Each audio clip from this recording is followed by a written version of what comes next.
Hare Krishna, Hare Krishna, Krishna Krishna, Hare Hare,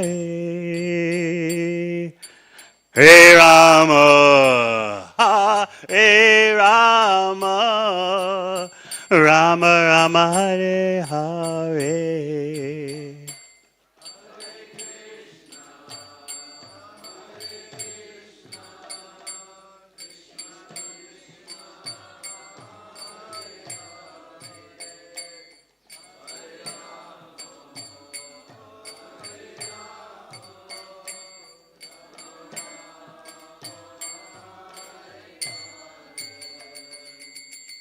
Jai Shabam Sabharaj Gita. Stote Satashi Srimad A.C. Bhaktivedanta Swami Maharaj Srila Prabhupada Ki. Jai Vishnu Bhavan Sabharaj Gita. Stote Satashi Srimad Bhakti Siddhanta Saraswati Thakur Prabhupada Ki. Go Premanandi.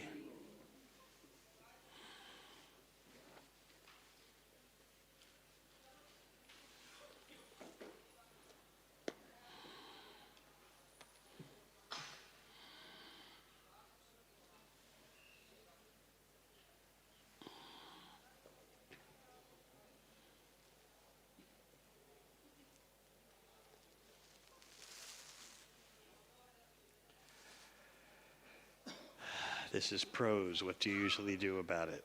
I just chant it. Okay.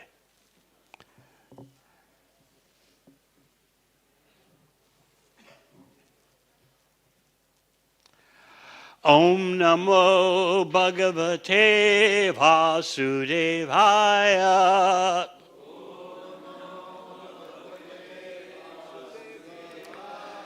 Om Namo Bhagavate Vasudevaya.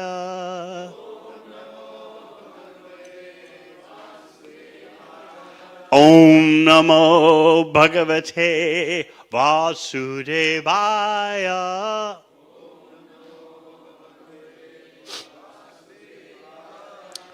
Srimad Bhagavatam, 5th Canto, Chapter 24, The Subterranean Heavenly Planets. Text 25, which is prose Sanskrit, so I'll just chant that and we will go to the word for word.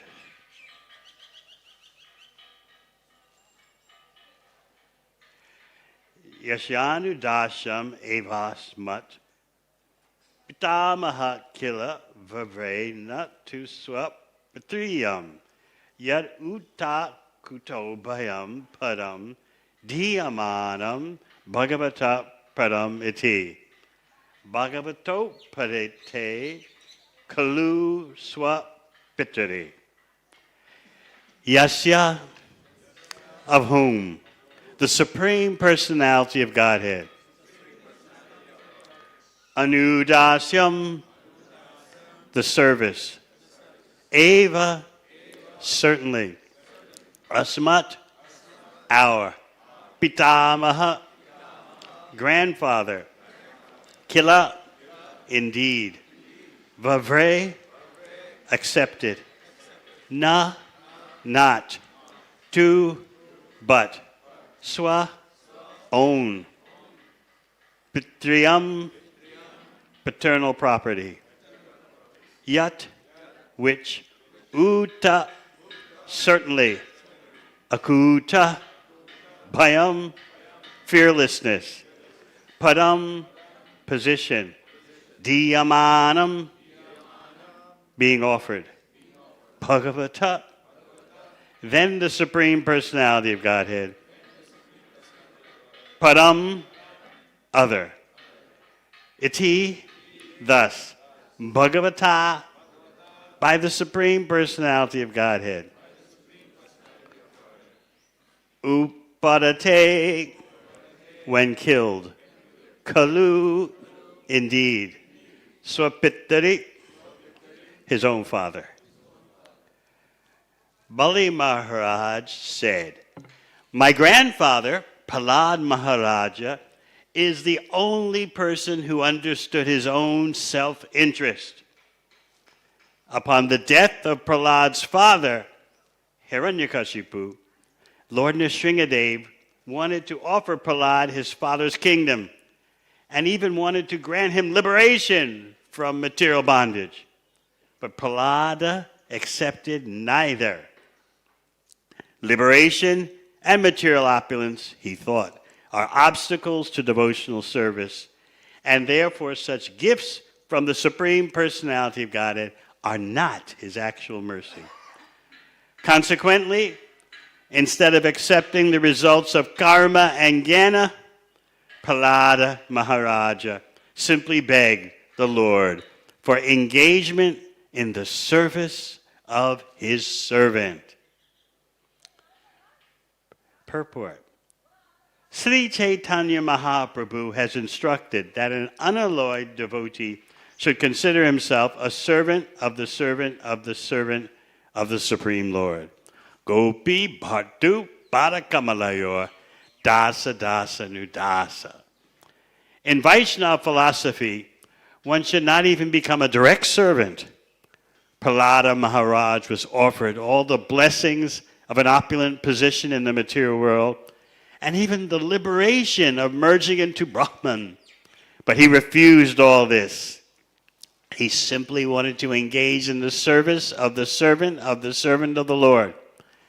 Therefore, Bali Maharaja said that because his grandfather, Prahlad Maharaj, had rejected the blessings of the Supreme Personality of Godhead in terms of material opulence and liberation from material bondage, he truly understood his self-interest.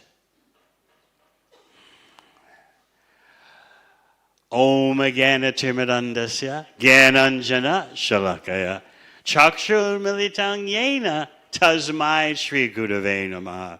Jai Sri Krishna Chaitanya Prabhu Nityananda Shri Advaita Gadadhara Shri Vasari Gaura Bhaktavrinda.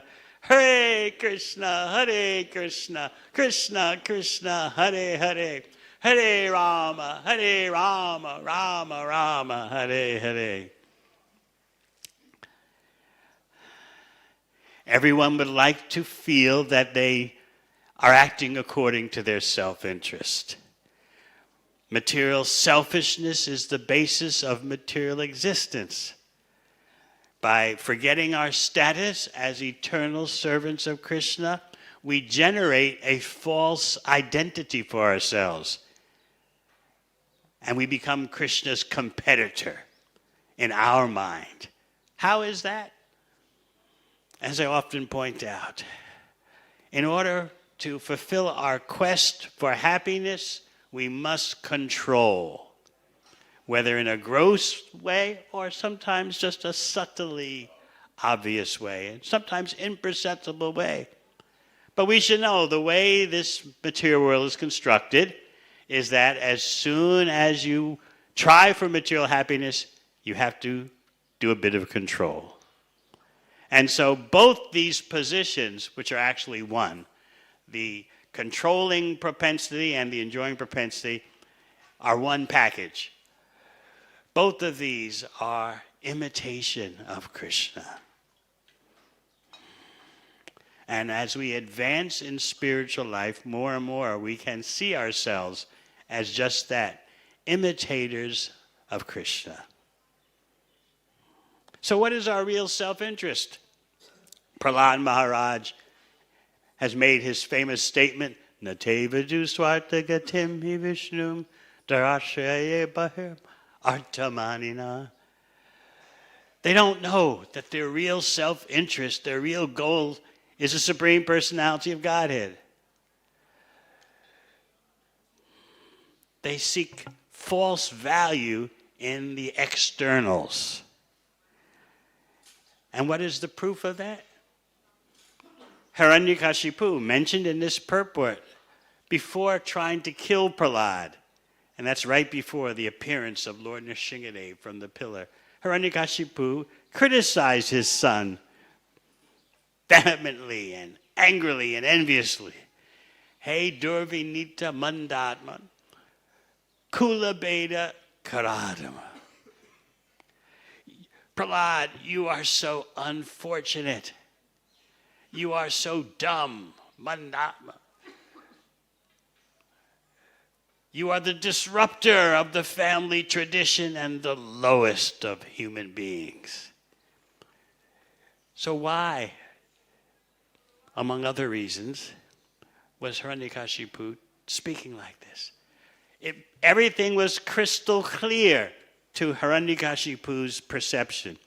You, my son, were meant to inherit from me the entire universe. But you've blown it. You've lost it all. How stupid can someone be? You don't know your real self-interest. You've lost your inheritance, the entire universe. Not only that, but I'm going to have to kill you. How stupid can you be, Prahlad? How could you have chosen to support Vishnu, our mortal enemy? We fight Vishnu to the finish.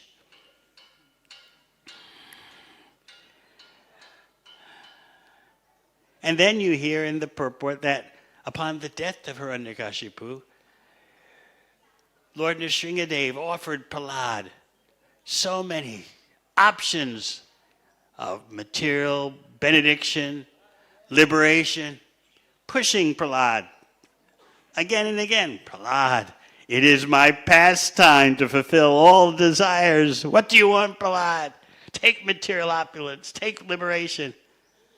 And again, Sanatana Goswami explains in Brihad Bhagavatam, again and again, Prahlad would say, please, no, no, no. So the question always arises, why was Lord Nrsingadev pushing Prahlad so much? Take it, Prahlad, take it.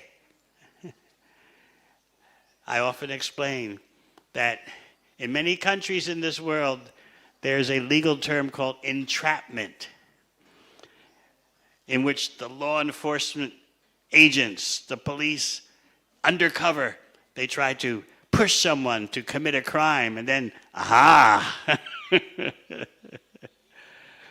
There was just a case in the USA where the FBI wanted to catch anyone who thought about being a terrorist, even by provoking them. Don't you want to be a terrorist? Don't you want to commit a crime? Undercover police would do that with their informants. And they would do this to poor persons. Here's a lot of money. Don't you want to blow up a synagogue? And so then, often when these cases go to court, the judge throws it out. Like, this is called entrapment. You pushed that person so enthusiastically, and then the person agreed to commit a crime. But he wouldn't have done it without your pushing so much. So you could say, Lord Nrsingadev is doing this to Prahlad. Prahlad, come on, Prahlad. Think about your self-interest, material opulence, more than even what your father had. Oh, you don't want material opulence? Liberation into the Brahman effulgence. Freedom from all material suffering. And it's interesting, Prahlad's response. He said, basically, in so many words, he said, my dear Lord, you know my family background. Born in a dynasty of Asuras. Please don't tempt me. I have these demoniac inclinations due to my family heritage. Please don't tempt me.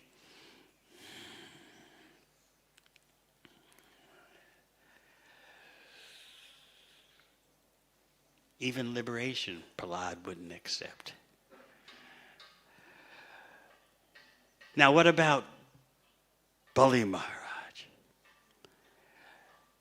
When he offered to give Vamanadeva villages, girls to marry, wealth, cows, whatever you want, name it. You know what Vamanadeva said. 3 steps of land. And what was Bali Maharaj's response? Because it's Bali Maharaj in this verse who's talking about his grandfather, Prahlad Maharaj. Bali Maharaj's response was, You don't know your self-interest. Don't you understand what I can give you? Think about it, Prahlad. Excuse me. Think about it. Vamanadev, my little Brahmana boy. You've just spoken words of wisdom, I agree. Very eloquent words about simple living and high thinking and how material indulgence will not satisfy you. You've just spoken that, and I agree. But at the same time, my little boy, we have to be pragmatic. We have to be practical.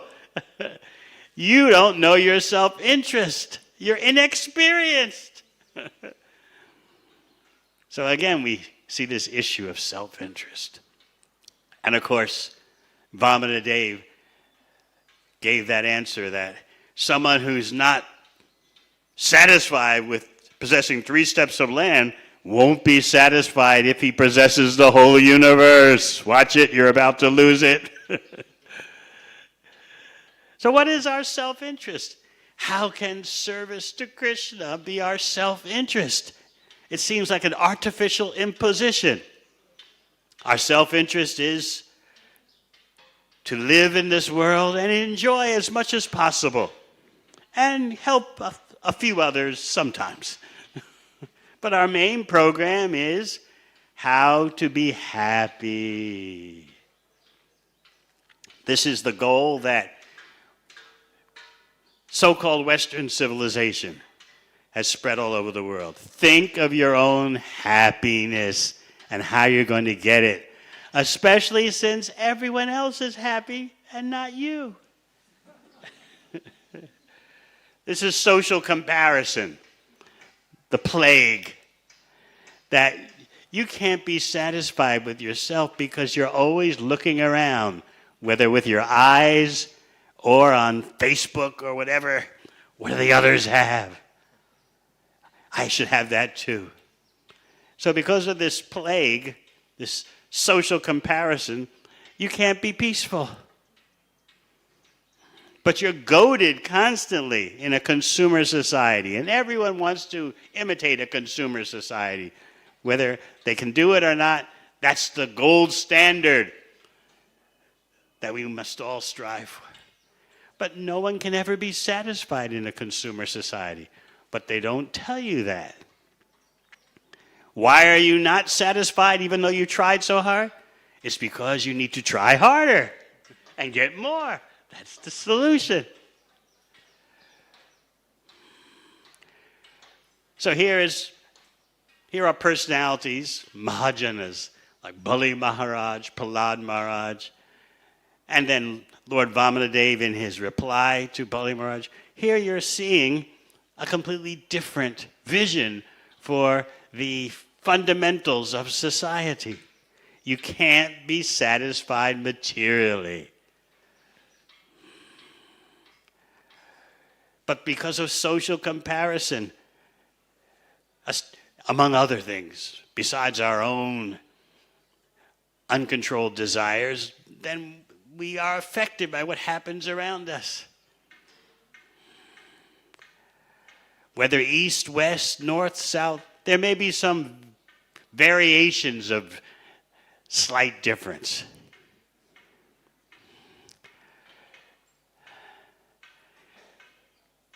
One devotee here in Bharat was telling me, Maharaj, here's the difference between the East and the West. In the West, you do whatever you want to do and don't care what anyone thinks. And in India, you're always wondering, what are they thinking of me? What is their perception? But ultimately, the bottom line is the same.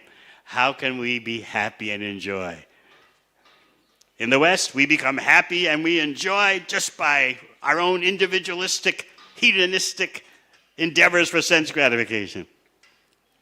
And perhaps in India, you enjoy by others think so wonderfully of me. Look at my title. Look at my position. Look at the family line I'm part of. Caste Brahmana.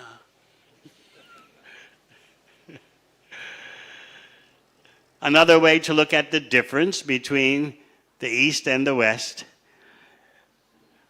Many years ago, when I was speaking at Chaupati Temple, I explained the concept of Kama Bindu and Kama Sindhu. So in the West, you have the Kama Sindhu, the ocean of lust. And the idea is plunge into that ocean and drown, and that's ecstasy, that's perfection. In India, although it's changing so quickly, in India, it's Kama Bindu. One drop, and one drop, and another drop, and another drop. Of course, things are changing very quickly. The problem with those who seek the Kama Bindu, the drop of lust, and then another drop, they look around and see, wait a minute, in the West, there's the Kama Bindu, the ocean of lust. Why just one drop here that we're having here? One drop, then one drop. Let's drown in the ocean. That way we'll be happy, just like they're happy in America and Europe.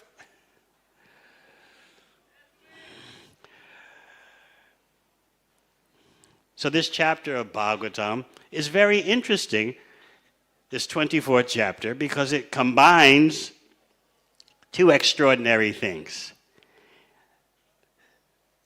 Bilaswarga, the imitation heavenly planets, which are actually the lower planetary system. And this chapter presents the prema of Bali Maharaj, who then points to his grandfather, Prahlad Maharaj.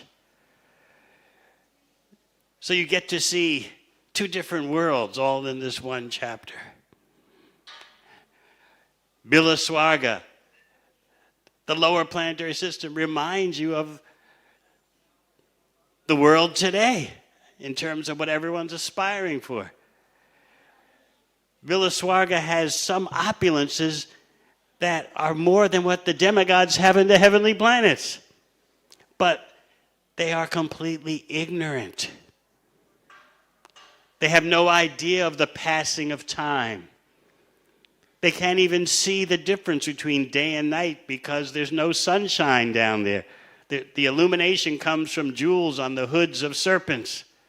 So there's just constant illumination and no fear of old age, disease, and death, except they know. We don't know when, but sometimes the Sudarshan chakra enters into these planetary systems, and that's the end. They don't think about death. They don't think about old age. They don't think about disease. Just non-stop sense gratification. What would a person today think about that? Oh, that's not the lower planetary system. That is the ultimate. Someone was telling me about one famous TV show. I didn't see it, but they told me. Yadu Bar Prabhu would remember Twilight Zone. He's a filmmaker, so he has to know all these things. So the show presented a mobster, a gangster. What do you call them here in India? Gundas. So this was a Gunda leader. And he was successful Gunda leader. But then he died. And he went to a place that for sure was heaven. And there he had all the power, all the sensual indulgence, all the wealth he wanted. And so he, of course, thought, this is the greatest. I was a mobster. I was a Gunda. I mean, look at what I'm getting after death. But what happened? After a while, he became very restless and bored. Same thing over and over again. And so he asked the supervisors of that realm, I've had it all. Before I died, and now after death, all the sensuality, all the money, all the power. I can be fully greedy, fully lusty, fully envious. I've been doing that here where I am. I'm getting bored though. To end, it's the essence. The Bilaswarga is the essence of ignorance is bliss, supposedly. Remember in the conversation between Vidura and Maitreya, the verse comes up that there are only two kinds of people that can be happy in this world. The first kind is the enlightened being who knows they are not the body, who understands the difference between spirit and matter and has realization of that. That kind of person can be happy. The other kind of person who can be happy is the complete materialistic fool, the Buddha, who works hard just for a temporary indulgence, temporary pleasure, and thinks that's all there is to life, working and making merry and enjoying the senses and working more, and that's it. That's life. That kind of person can seem to be happy.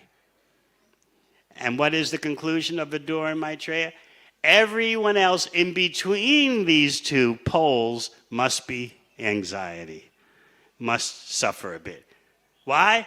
You're not smart enough to be an enlightened being, and you're not dumb enough to be a Buddha. So you have to be a bit in anxiety. Obviously, the solution is that those in the middle have to make progress toward becoming an enlightened being. But you don't want to so-called make progress going the other way to the complete materialistic fool, the eat, drink, sleep, and be merry type. So Bilaswarga has the complete fools. And they think this is the greatest. Except we've heard sometimes this Sudarshan chakra sweeps through our planetary systems. Anyway, let us focus on enjoying. And that's what especially the Western world, which is now covering the whole world with these conceptions, even affecting India, that's what they think. The goal of life is to acquire, to purchase, to buy, and to be happy with your body and take intoxication to make your mind peaceful. That's civilization. And the last thing you want to do is to think it's going to end. Your happiness, your sensual indulgence is going to end. Don't think like that. This is the Divya Gyan being taught. I know. I took one online course at my alma mater, Yale University. The course was on happiness. So the course started out being offered by the psychology department for, they thought, maybe 50 students will sign up. But so many students started signing up to learn about happiness that they kept having to move the course from a small classroom to a bigger classroom to a lecture hall. By the time they finished enrollment for the course, 1,000 students had signed up to learn how to be happy. 1/4 of the student body. 4 years, 1/4 of the entire enrollment for the 4 years signed up for the course, How to Be Happy. So they had to have the course in a big concert hall.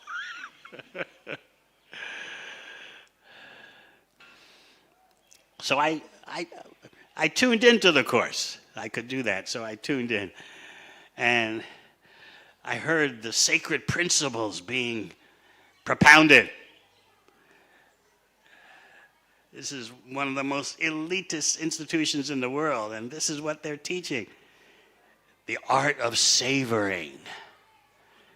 They call it that, savoring. That when you have some indulgence, no matter what it is, you just lock yourself in to that moment with your mind. you pick up an apple and you focus 100%. Of course, when we pick up an apple and eat it, we're thinking, Krishna's the taste of the water, Krishna's the taste of the fruit, Krishna's the original fragrance of the earth. But no, when you pick up the apple, just focus on every sensation that you're feeling.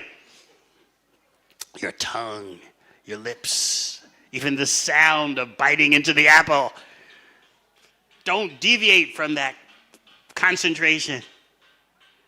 And the last thing you should do is think that this is going to end. Don't do that. This is the high knowledge. This is the Siddhanta now. Don't think it's going to end. You have to lock in.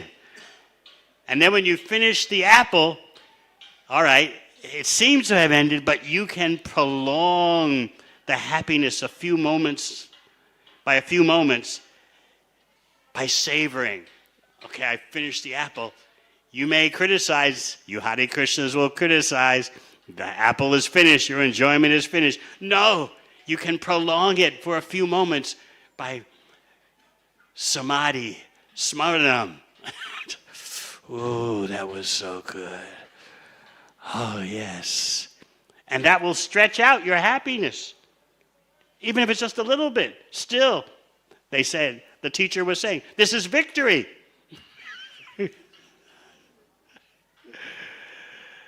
Not only should you engage in smaranam, you finish your sensual indulgence, and then you just think about it. Oh, yes, that was so wonderful. Yes.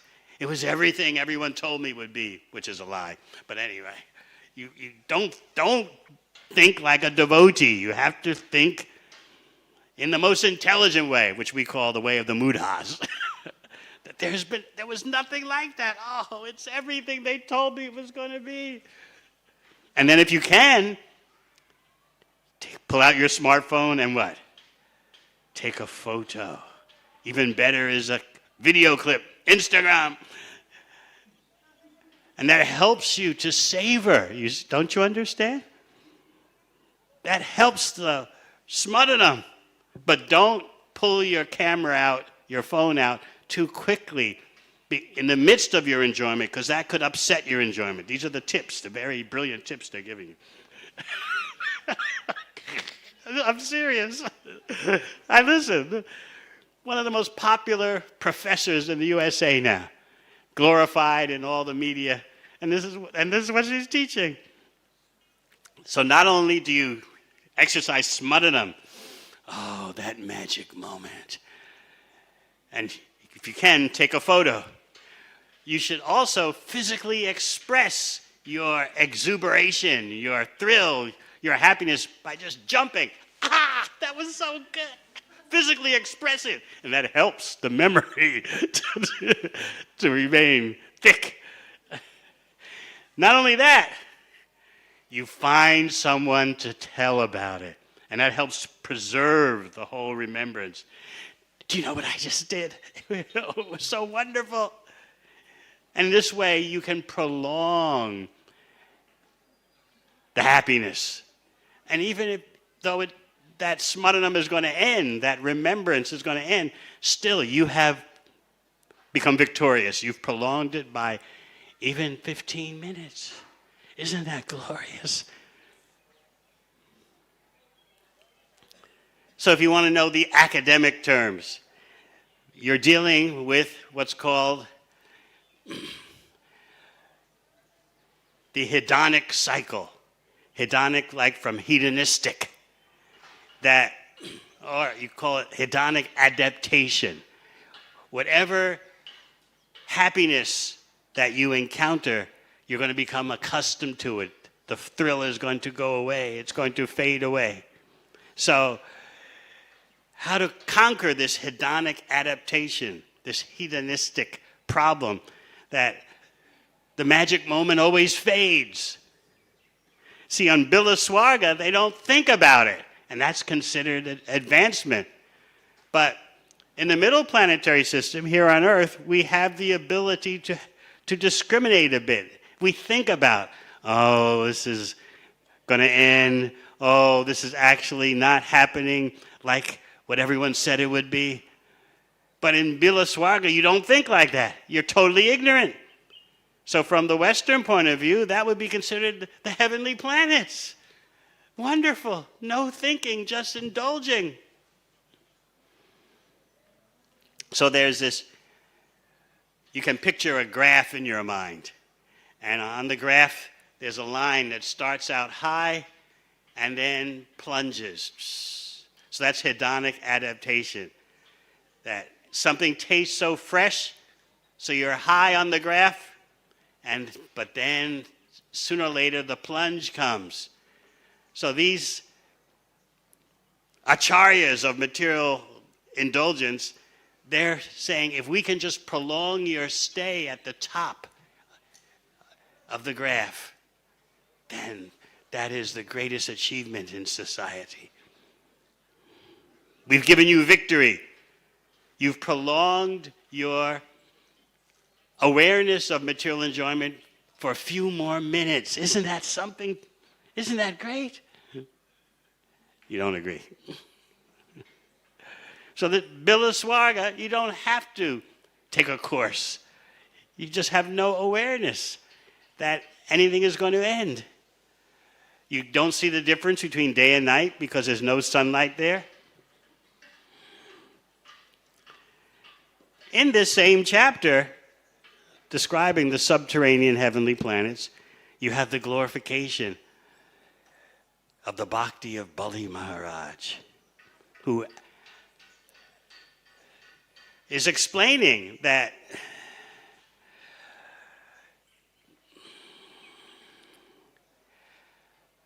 he was not making a trade with Vamanadev. Okay, I'll give you the whole universe. I'll give you myself because you have no place for your second step. I'll give you myself because Bali Maharaj was reasoning, the possessor of the wealth is greater than the wealth. You've taken all the wealth with 2 steps, but what about me? Put your 3rd step on my head. So Shukadeva Goswami is pointing out that Bali Maharaj was not calculating when he did that. Okay, I give the whole universe to Vamanadev, and what do I get in return? He was not thinking. He was making an exchange of prema, pure love. But a person with material motivation could think otherwise. Well, look, Bali Maharaj came out very good in this transaction. This is good business. So in the purports, you heard how Bali Maharaj was criticizing Indra. Indra could have had this same opportunity to render pure devotional service. What did Indra do when he saw Vamanadev? He sent Vamanadev to me to confiscate the universe. Indra could have taken advantage of the presence of Vamanadev and asked for pure devotion. But he didn't do it. And Indra is supposed to be the disciple of who? Brihaspati. So Bali Maharaj is saying, Brihaspati didn't instruct his student properly. So Indra had his opportunity. He had the darshan of Sri Vamanadev. He could have asked for pure devotion. Instead, he asked Vamanadev to come to me and trick me into giving the whole universe. Obviously, Indra is unintelligent. And so Bali Maharaj is explaining that I didn't give up all the 3 worlds to get the position I have now. I'm on Sutala, and the Lord is my doorman. He's at the door of my residence. He's like a member of my family. He's watching at the door. I didn't do what I did to get that. This is just the reciprocation of the Supreme Personality of Godhead with his devotees, a reciprocation based on pure love.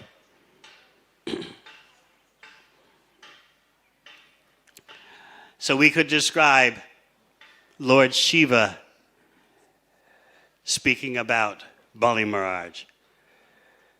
Because Lord Shiva in talking to Narada Muni in Brihad Bhagavatamrita, Lord Shiva is going to say that whatever glory happened to Bali Maharaj was the Lord's reciprocation with Prahlad Maharaj. Because Bali Maharaj is Prahlad's grandson, therefore such mercy came upon Bali Maharaj.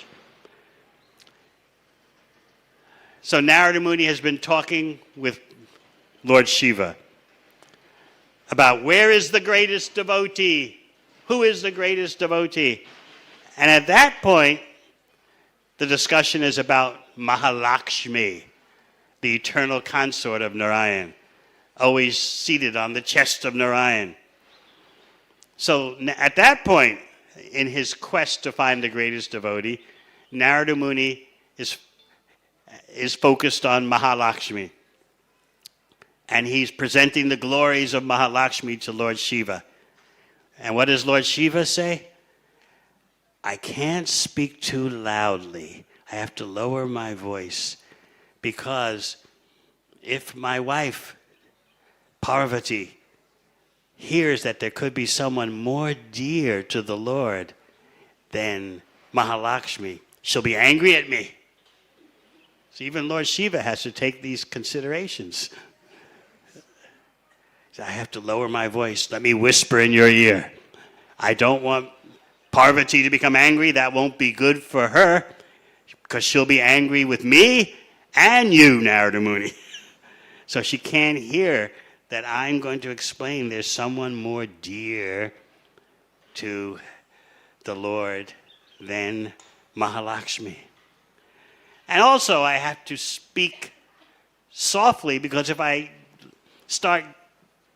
get going glorifying this person, I'll be lost in ecstasy.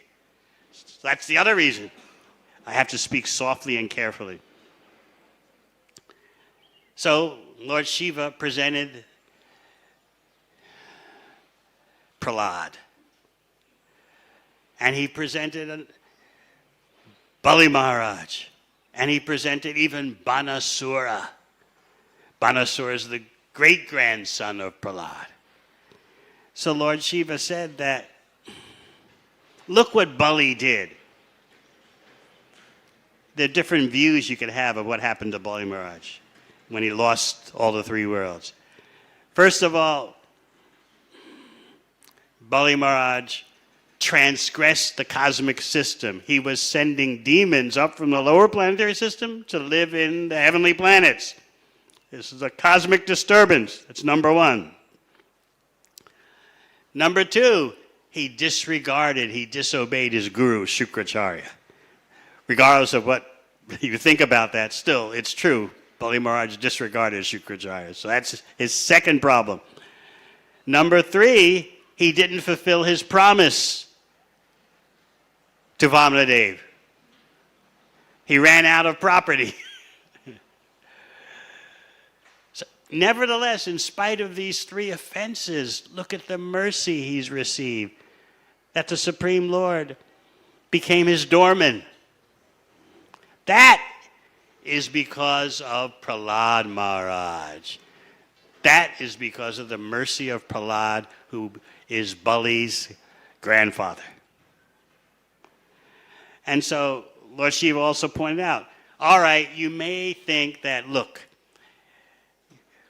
you're giving all the credit to Prahlad, but didn't Prahlad give pure bhakti to Bali Maharaj, so therefore Bali Maharaj gets some credit for acting with pure bhakti, even though the pure bhakti came from Prahlad? So Lord Shiva says, what about this?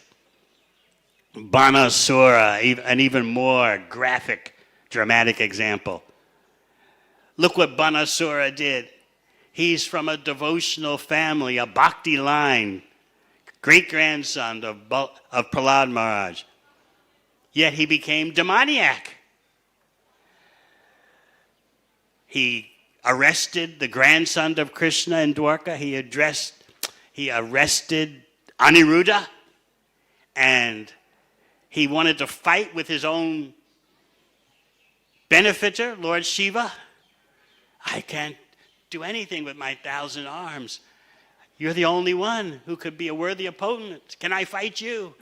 So he offended his benefactor, Lord Shiva. And he even fought with Krishna. So Lord Shiva himself is saying, don't think that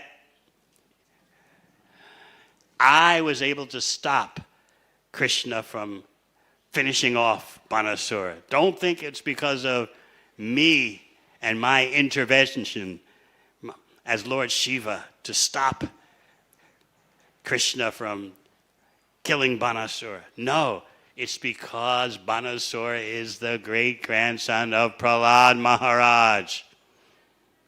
So in other words, Lord Shiva is saying, if you're not convinced about the example of Bali Maharaj, you must become convinced by the example of Banasura. Because of Prahlad Maharaj, the great-grandfather, Krishna cut off all of Banasura's arms and left him with 4, and gave him the benediction that you'll be the eternal associate of Lord Shiva. That's all because of Prahlad. And remember, Hiranyakashipu says Prahlad doesn't know his real self-interest. And today you see, destroying the world is the notion that we know our self-interest, make money and enjoy. The more money, the better, the more enjoyment you'll have. Meanwhile, human beings are destroying the earth. Even if they're successful, which from the Vedic point of view is not possible, even if they're successful to go to another planet and live, what do you think they're going to do there? They've wrecked one planet. If they go to another, they'll wreck that one too.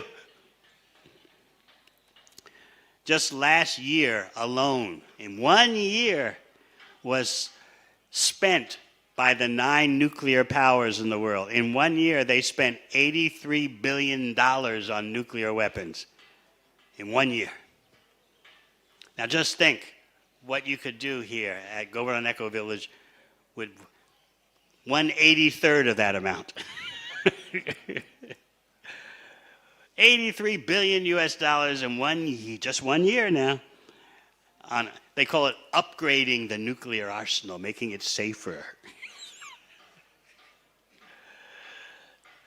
Where is civilization? So we need to hear this information from Srimad Bhagavatam. The information is often beyond the range of our senses. Who here has seen the subterranean heavenly planets? You can only know it by hearing. And Bali Maharaj, Prahlad Maharaj, these Mahajanas being cited, they seem so far from us. But Bhagavatam brings it all right under our nose, so to speak. So this is, as I said, a very interesting chapter. It combines the depths of ignorance with the glories of the greatest bhaktas.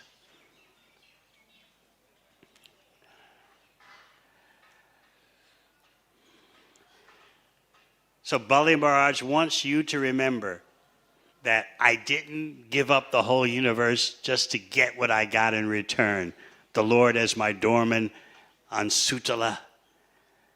No, I was just making an offering of prema. All right, any questions, comments? Yadubar Prabhu, any comments?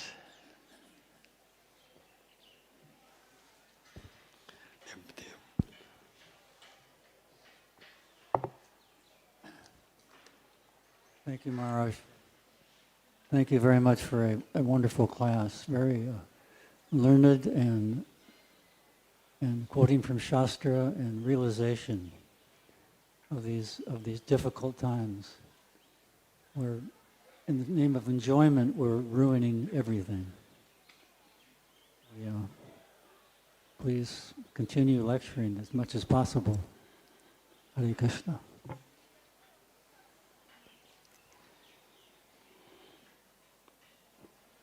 Hare Krishna Maharaj, Dandavat Pranam.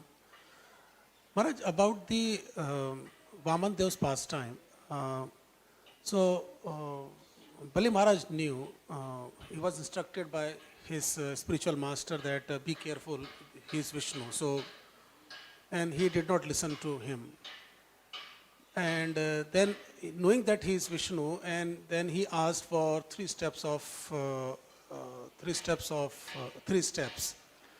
At that time, Bali Maharaj gave an answer which is not fitting in the way I see, because he knew he is Vishnu, and he could have participated in his pastime. Okay, I can give three lands, three steps.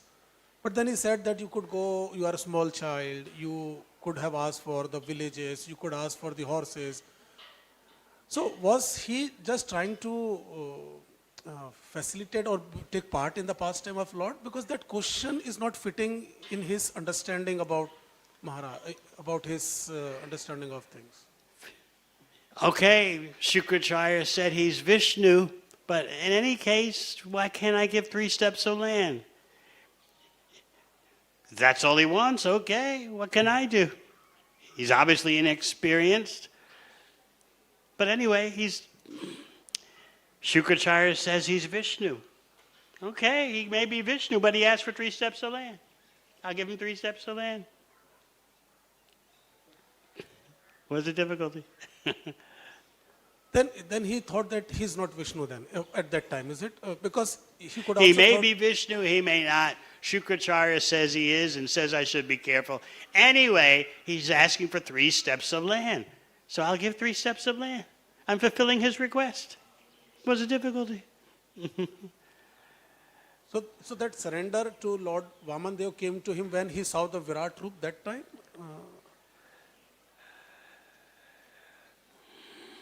He fulfilled Vamanadev's request. That's the important point. Don't lose sight of that. He fulfilled Vamanadev's request, and then he saw what happened.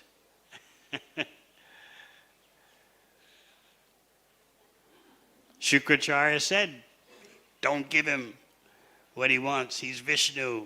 There won't be any good coming out of this. But Bali Maharaj thought, it's 3 steps of land. But what Shukadeva Goswami is saying in this chapter is that Bali Maharaj actually was not calculating. That, 3 steps of land, and then what do I get in return? He just, 3 steps of land, such a beautiful Brahmana boy.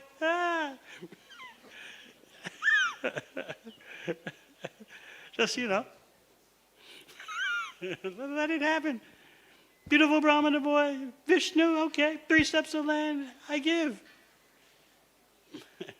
So he wasn't calculating. That's what Shukadeva Goswami is explaining in this chapter. Not that I give the 3 steps and it's Vishnu. Oh, I'm going to cash in big. Wasn't thinking that.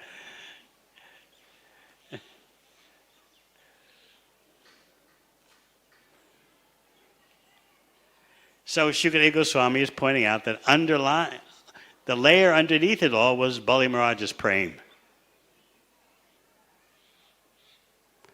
Anything else? Yes. Hare Krishna Maharaj. Thank you. Just something you mentioned about being practical among the conversation.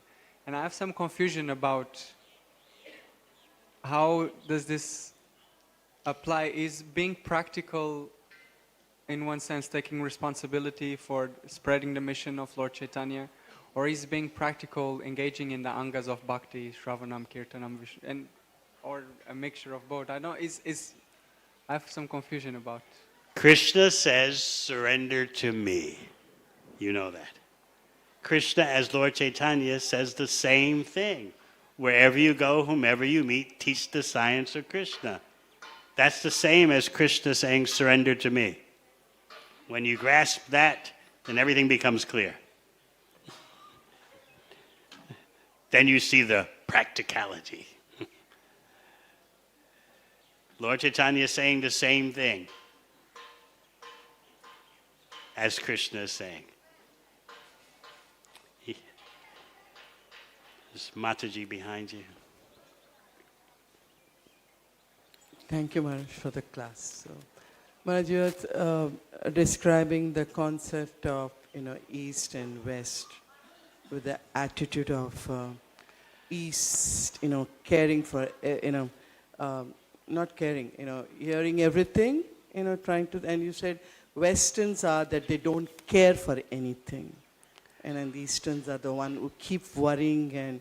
What are others thinking of me? Yes, what is that? What is my social worth? Yeah, so in our spiritual life, we have so many challenges, right?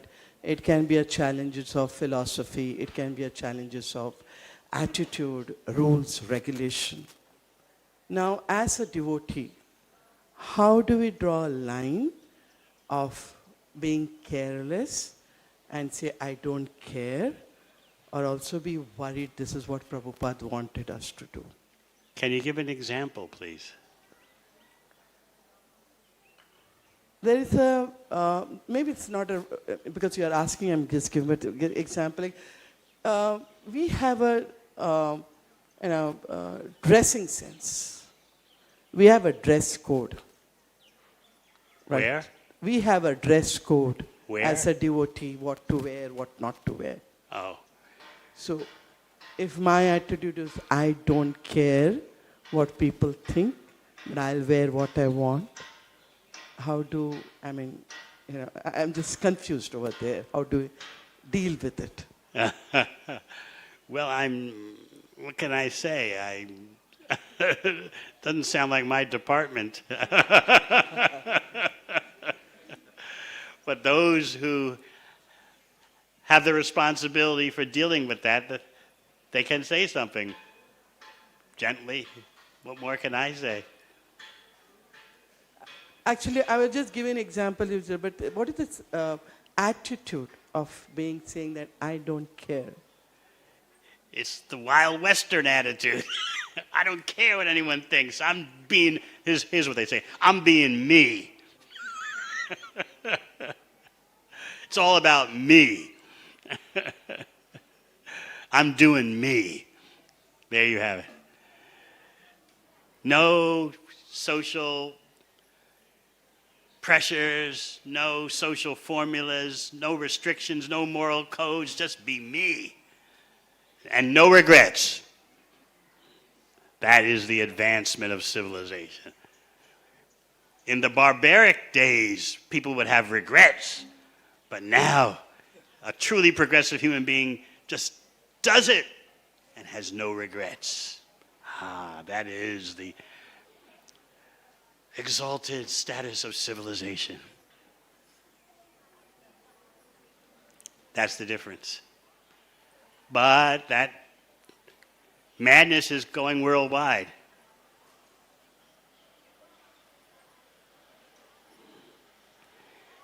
Someone could say to you, oh, you're concerned about these things because you're like a grandmother. What do you know about today's times? You don't know anything. You're from the old days with the Hindu granny wisdom.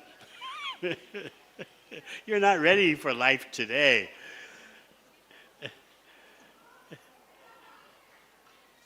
Anything else? Yes, is that Adi Purusha Prabhu? I don't have my glasses on. Is that him? Yeah. Adi Keshava Prabhu. Hare Krishna. This is about what you mentioned about prolonging happiness. Mm-hmm. So one sense, modern medicine is assuring us to prolong our life. There is so much of advancement, especially the imaging. Things which were not visible, now it's visible. So a person is healthy, but accidentally is diagnosed with something which he is not aware of, but because of the technology, they detect. And once they detect, they put a fear. Yes. That if you don't do this, there's a threat to your life. So my question is, if you cannot, the body anyway is going to perish, and same time we have said that this is Krishna's gift, we have to take care of it. We have to handle this. So now, how do we have faith in what they say? Because they speak from their experience that if you don't do this, this will happen. That means you are risking your life if you don't do this. But same time, we know that there is no assurance of, because they speak from what they perceive and whatever statistics they have. And the worst thing is, whatever you do, you intervene, it is actually causing more harm. So in this, I'm especially speaking for devotees. Of course, I'm not concerned about the outside world. So at that time, how do you take a decision? No, you should better you go for this. Or you said, no, I don't think we don't trust all these things. You should be more conservative, forget about it. It's a situation that requires counsel. You need medical counsel and spiritual counsel. And fortunately, at the Bhaktivedanta Hospital, you get it all rolled together in one. But yes, it requires guidance. This body is going to be finished. For a devotee, you're meant to take care of your body for the sake of Krishna's service as much as you can. But then there can come a point where the devotee may think that this body is doomed from the beginning. The cure is worse than the disease.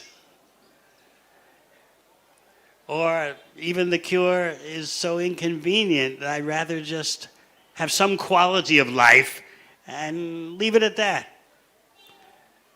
So it requires guidance, counseling. What is the devotee's service and his view of the service? Can that service go on if that devotee would take the cure? Or does the devotee want to take the cure? Or he thinks it's going to just bring about more problems? This requires expert guidance. But we can remember the fundamental axiom given by Shukadeva Goswami in the second canto Bhagavatam. Kim pramatasya bahubi, parokshar vairanayar iha. What is the value of a long life, prolonged, if it's just full of inexperience, full of ignorance? Better a short life if there's just one moment of proper consciousness. So that's the fundamental guideline.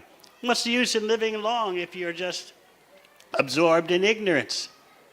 Better to live short, but have one moment, just one moment of crystal clear Krishna consciousness. So we have a different way of looking at the whole situation.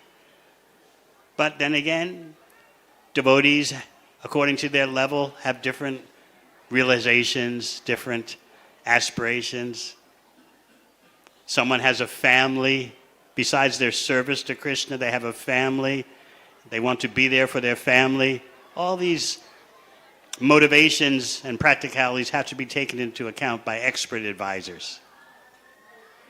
So I'm sure that all those taking advice from you are grateful that you can help them handle such situations. I have heard from others, they're very grateful. So please continue.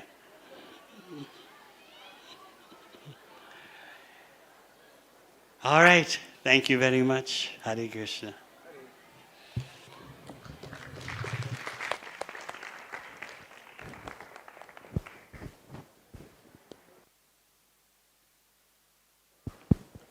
We would like to thank Maharaj for his profound scholarly presentation in a very witty and sweet manner.